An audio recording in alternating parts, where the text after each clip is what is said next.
Hello every one, എൻ്റെ പേര് ആരതി കൃഷ്ണ. അപ്പം ഞാൻ ഇന്ന് വന്നിരിക്കുന്ന ഒരു കുഞ്ഞി കഥ പറയാനായിട്ടാണ്. അതായത് പ്ലസ് ടുവിൽ പഠിക്കുന്ന സമയത്തോ അല്ലെങ്കിൽ നീറ്റിന് പ്രിപ്പയർ ചെയ്യുന്ന സമയത്തോ ആ, ഞാൻ അറിയാതെ പോയ ചില കാര്യങ്ങളുണ്ട്.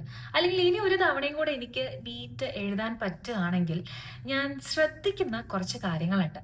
അപ്പോൾ അതൊന്ന് ഞാൻ ഷെയർ ചെയ്യാനായിട്ട് ആണ് വന്നിട്ടുള്ളത്. അതായത് ഞാൻ ഒപ്പിച്ച 5 അബദ്ധങ്ങൾ പറയാനായിട്ട്, 5 മിസ്റ്റേക്സ് പറയാനായിട്ടാണ് ഞാൻ വന്നിട്ടുള്ളത്.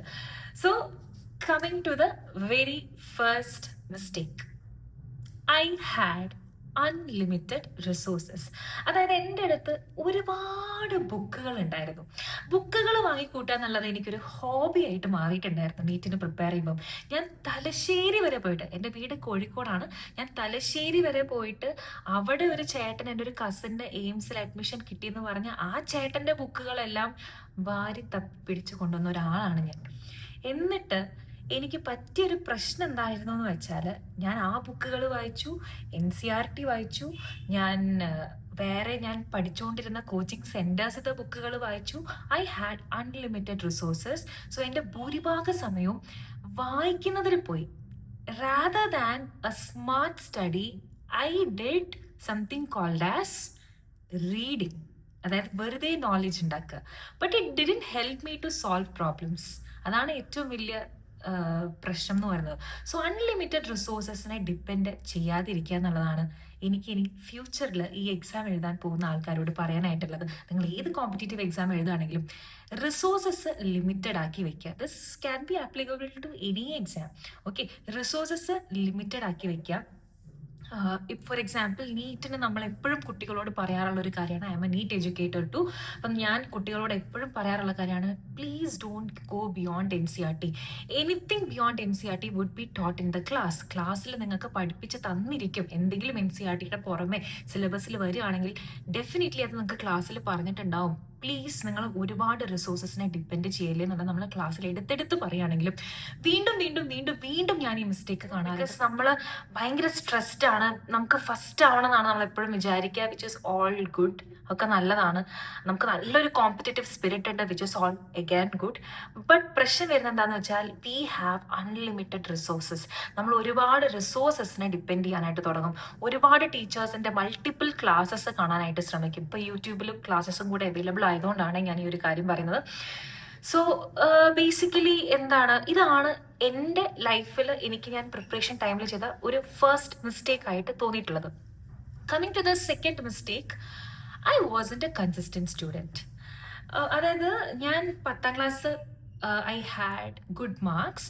ആൻഡ് ആ 10ാം ക്ലാസ് ഞാൻ പാസ്സായത്, അല്ലെങ്കിൽ 10ാം ക്ലാസ്സിൽ നല്ല മാർക്ക് കിട്ടിയത് ലാസ്റ്റ് മിനിറ്റ് സ്റ്റഡി വെച്ചിട്ടാണ്. പ്ലസ് ടുവിലാണെങ്കിലും ഞാൻ ഒപ്പിച്ച എന്താണ്, ലാസ്റ്റ് മിനിറ്റ് സ്റ്റഡിയിൽ അത്യാവശ്യം വലിയ കുഴപ്പമില്ലാത്തൊരു മാർക്ക്, ഭയങ്കര ഭീകര മാർക്കല്ല, ബട്ട് സ്റ്റിൽ ഗുഡ് മാർക്സ് ഞാൻ സ്കോർ ചെയ്തിട്ടുണ്ടായിരുന്നു. അപ്പം എനിക്കൊരു ഓവർ കോൺഫിഡൻസ് ഉണ്ടായിരുന്നു that last minute study would help me to clear the entrance exam. That is not applicable for any competitive exam എന്നുള്ളത് ഞാൻ പിന്നീട് മനസ്സിലാക്കി. അപ്പം ഞാനിപ്പോൾ കുട്ടികളോട് പറയാറുള്ള ഏറ്റവും ഇമ്പോർട്ടൻ്റ് ആയിട്ടുള്ള ഒരു കാര്യമാണ് ഇത്, ദാറ്റ് നിങ്ങൾ പഠിക്കാൻ തുടങ്ങുകയാണെങ്കിൽ ഡേ 1 തൊട്ടിട്ട് day what ever it is last day വരെ നിങ്ങളുടെ സൈഡിൽ നിന്ന് കൺസിസ്റ്റന്റ് ആവുക. കൺസിസ്റ്റന്റ് ഡസൻ മീൻ നിങ്ങൾ എല്ലാ ദിവസവും ഒരു 10 മണിക്കൂർ ഇരുന്ന് പഠിക്കുക എന്നുള്ളതല്ല ഞാൻ പറയുന്നത്.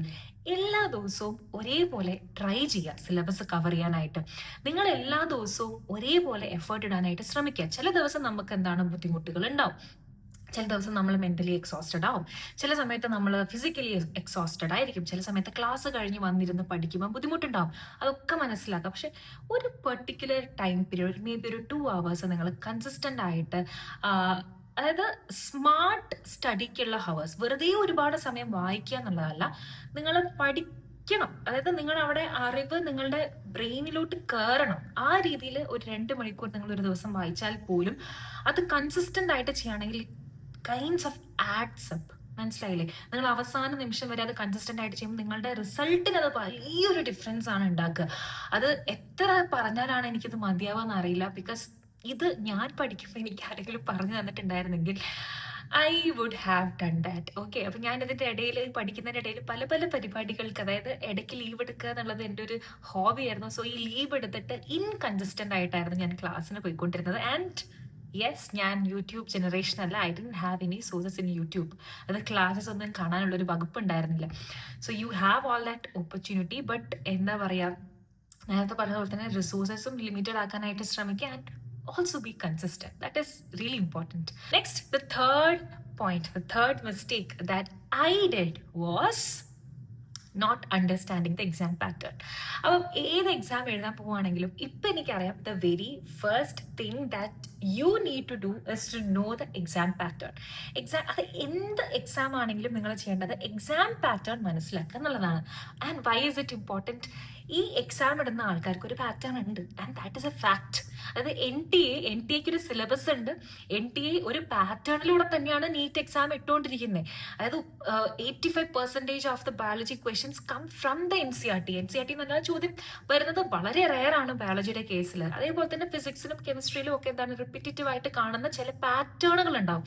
ആ പാറ്റേൺ ചില സമയത്ത് ബ്രേക്ക് ആവും. It is also possible. ഞാൻ പറയുകയാണ്, ഒട്ടും ചേഞ്ച് ഇല്ലാതെ ഒരു പാറ്റേണിൽ വരണം എന്നൊന്നുമില്ല. But still they have some areas in NCERT or some formulas or maybe some concepts which are frequently asked in years.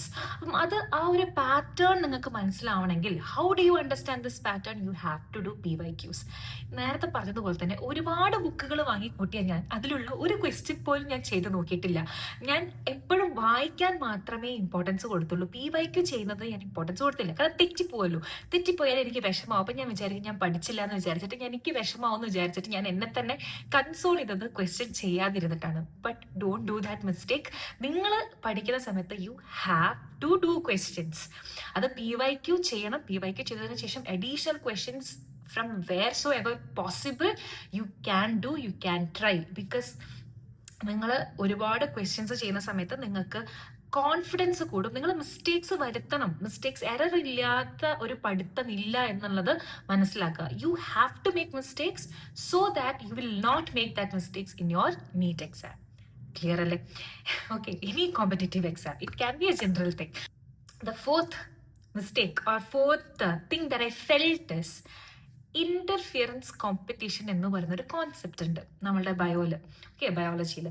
So interference competition എന്ന് പറഞ്ഞാൽ വേറൊരാൾ പഠിക്കുന്നത് കണ്ടിട്ട്, വേറൊരാൾ അതിഭീകരമായിട്ട് പഠിക്കുന്ന, അയ്യോ അത് അവളിരുന്ന് പഠിച്ചുകൊണ്ടിരിക്കുന്നേ എന്ന് പറഞ്ഞിട്ട് നമുക്കത് കണ്ട് ടെൻഷനായിട്ട് നമ്മൾ പഠിക്കാതിരിക്കുന്ന ഒരു അവസ്ഥേനെയാണ് നമ്മൾ ഇന്റർഫിയറൻസ് കോമ്പറ്റീഷൻ എന്ന് പറയും.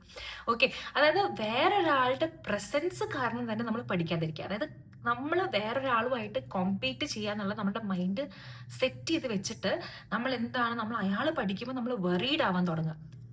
ഇതൊരു വല്ലാത്തൊരു പാറ്റേൺ ആണ്. This is a really bad pattern to follow. ഇങ്ങനെ നിങ്ങൾ ചിന്തിക്കുകയാണെങ്കിൽ നിങ്ങൾക്ക് ഒരിക്കലും പഠിക്കാനായിട്ട് പറ്റില്ല. Because always there would be someone who is studying. അപ്പൊ അത് കണ്ടിട്ട് നിങ്ങൾ ടെൻഷൻ ആവുകയാണെങ്കിൽ this exam is not for you. അപ്പൊ നിങ്ങൾ ചെയ്യേണ്ടത് നിങ്ങളോട് തന്നെ കോമ്പീറ്റ് ചെയ്യാം. ഓരോ തവണ എക്സാം എഴുതുമ്പോഴും, ഓരോ തവണ പഠിക്കുമ്പോഴും, ഓരോ തവണ റിവൈസ് ചെയ്യുമ്പോഴും, ഓരോ തവണ ഇൻകൺസിസ്റ്റന്റ് ആവുമ്പോൾ പോലും, അതായത് ഒരു ദിവസം നിങ്ങളൊന്ന് മടി പിടിച്ചിരുന്നാൽ പോലും അടുത്ത ദിവസം നിങ്ങൾ എണീച്ച് സെറ്റായിട്ട് പഠിക്കുക എന്നുള്ളത് നിങ്ങളോട് തന്നെ ചെയ്യുന്ന ഒരു കോമ്പറ്റേറ്റീവ് സ്പിരിറ്റ് ആണ്. അതായത് നിങ്ങളോട് തന്നെ കാണിക്കുന്ന ഒരു കോമ്പറ്റേറ്റീവ് സ്പിരിറ്റ് ആണ്. ആ ഒരു കോമ്പറ്റേറ്റീവ് സ്പിരിറ്റ് വിത്തിനാണ് വേണ്ടത്, വേറൊരാളുമായിട്ട് കാണിക്കരുത്. Already the exam is a competitive exam. അത് ഈ എക്സാം നിങ്ങൾ എന്താണ് താരതമ്യം ചെയ്യുന്നുണ്ട് മറ്റുള്ള ആൾക്കാരുമായിട്ട്. So you don't have to do it from your end. Clear അല്ലേ? Ready? So that is the fourth point. Now coming to the fifth point, not taking my mental health seriously. So I had severe breakdowns. അതായത് ഞാൻ ഇടയിൽ വെച്ചിട്ട് വേറൊരു dental exam ഒക്കെ എഴുതാൻ പോയിട്ടുണ്ടായിരുന്നു ഞാൻ ഈ റിപ്പീറ്റ് ചെയ്തുകൊണ്ടിരിക്കുന്ന സമയത്ത്. സോ എനിക്ക് ഒരുപാട് ക്ലാസ് മിസ്സായി. I miss the class and nobody was there to guide me and none of my parents are from medical field. So I didn't have that pressure from my parents also, which is good actually. But problem എന്തായിരുന്നു എന്ന് വെച്ചാൽ അവർക്കും അറിയില്ലായിരുന്നു എന്നെ എങ്ങനെ guide ചെയ്യണം എന്നുള്ളത്. ഇനി ഞങ്ങൾ പഠിച്ചുകൊണ്ടിരിക്കുമ്പോൾ ഉണ്ടായിരുന്ന സമയത്തുള്ള ഇൻസ്റ്റിറ്റ്യൂട്ട്സിനും ഒരു ചെറിയൊരു നിങ്ങൾ ഈ കാണുന്ന ഇൻസ്റ്റിറ്റ്യൂട്ടുകൾ പോലെയല്ല അന്നത്തെ ഒരു ഇൻസ്റ്റിറ്റ്യൂട്ടിന്റെ സ്ട്രക്ചർ എന്ന് പറഞ്ഞാൽ ചീത്ത പറയുക, ചീത്ത പറഞ്ഞു പഠിപ്പിക്കുക, നാണം കെടുത്തി പഠിപ്പിക്കുക, ഇങ്ങനെ ഒരു പാറ്റേൺ ഉണ്ടായിരുന്നു പണ്ട് കോച്ചിങ്ങിന്റെ. അപ്പൊ ആ ഒരു ടൈമിൽ പഠിച്ച ഒരു ആളാണ് ഞാൻ. But I could say my coaching centre was better than many of the other coaching centres, but still. അപ്പം നമ്മൾ കുറച്ച് ദിവസം ലീവ് ആയതുകൊണ്ട് ഞാൻ ഭയങ്കര ഇൻകൺസിസ്റ്റന്റ് ആയല്ലോ. കുറച്ച് ദിവസം ലീവ് ആയി, ഒരു എക്സാം എഴുതാൻ വേണ്ടിയിട്ടാണ് പോയത്, ഒരു മെഡിക്കൽ എക്സാം എഴുതാൻ വേണ്ടി, ടെൻഡൽ എക്സാം എഴുതാൻ വേണ്ടിയിട്ടാണ് പോയത്. Dental exam in the sense BDSന് വേണ്ടിയിട്ടുള്ളൊരു എക്സാം എഴുതാൻ വേണ്ടിയിട്ടാണ് പോയതെങ്കിൽ പോലും I missed classes, I missed concepts. അത് ഞാൻ ബാക്ക്ലോഗ് ആക്കി വെച്ചു. I didn't basically go behind it again. അതെനിക്ക് വലിയൊരു പ്രശ്നമായിരുന്നു. ബാക്ക്ലോഗ് കീപ്പ് ചെയ്യാൻ പാടില്ല എന്നുള്ളത് നമ്മൾ കൺസിസ്റ്റൻസിയിൽ വരുന്ന കാര്യമാണ്. അപ്പം ഇത് കാരണം I started developing what to say, stress, anxiety, still anxiety patterns ഒക്കെ ഇപ്പോഴും എന്താ പറയുക ചില സമയത്ത് നമുക്ക്, അതായത് anxiety patterns, I'm not saying clinical ആയിട്ടുള്ള ഒരു കാര്യമല്ല ഞാൻ പറയുന്നത്. I'm saying the stress that a person undergoes during the preparation. Okay, അപ്പം ഒരു ആങ്സൈറ്റിയും പ്രഷറും സ്ട്രെസ്സും ഒക്കെ കൂടെ വന്നിട്ട് I didn't take that seriously. I still kind of pushed myself, but after a point I broke down, completely broke down. I told my parents I can do this. അപ്പം ആ ഒരു ലെവലിലോട്ട് എത്തിയിട്ടുണ്ടായിരുന്നു. ഓക്കെ, അപ്പം ഞാൻ ഇതൊക്കെ പറയുന്നത് എന്താണെന്ന് വെച്ചാൽ I see students who are putting their 100% for the preparation, but still ഈ റിസൾട്ട് കാണാതെ വരുമ്പോഴത്തേക്ക് മെന്റലി ബ്രോക്ക് ഡൗൺ ആവുന്ന എത്രയോ പേരെ ഞാൻ കണ്ടിട്ടുണ്ട്. So the thing that I want to say is that don't put yourself in such a state. Okay, അപ്പൊ നിങ്ങളുടെ മെന്റൽ ഹെൽത്ത് ആണ് ഈ ലോകത്ത് വേറെ എന്തിനേക്കാളും, മെന്റലി ആൻഡ് ഫിസിക്കലി നിങ്ങൾ ഫിറ്റ് ആയിരിക്കുക എന്നുള്ളതാണ് ഈ ലോകത്തുള്ള വേറെ എന്തിനേക്കാളും ഇമ്പോർട്ടൻ്റ് ആയിട്ടുള്ളത്. So don't blame yourself, don't push yourself so much harder. Okay, അപ്പം നല്ല ഹാപ്പി ആയിട്ട് ഇരുന്ന് പഠിക്കുക. So I wanted to share this so that somebody can use these things in their life. Okay, ഇപ്പം നിങ്ങൾ ഏതെങ്കിലും ഒരു competitive എക്സാമിന് പ്രിപ്പയർ ചെയ്യുകയാണെങ്കിലും അല്ലെങ്കിൽ എൻ്റെ സ്റ്റുഡൻസ് ആരെങ്കിലും കാണുന്നുണ്ടെങ്കിൽ of course you can also understand things from this video, I guess. അപ്പോൾ ഇത് ഞാൻ ക്ലാസ്സിൽ പറയാനുള്ള കാര്യങ്ങൾ തന്നെയാണ്. അപ്പോൾ basically that's it. So I'm winding up the video. Thank you so much for watching. Last വരെ നിന്ന് കണ്ടിട്ടുള്ള ആൾക്കാരുണ്ടെങ്കിൽ thank you so much. Bye and take care.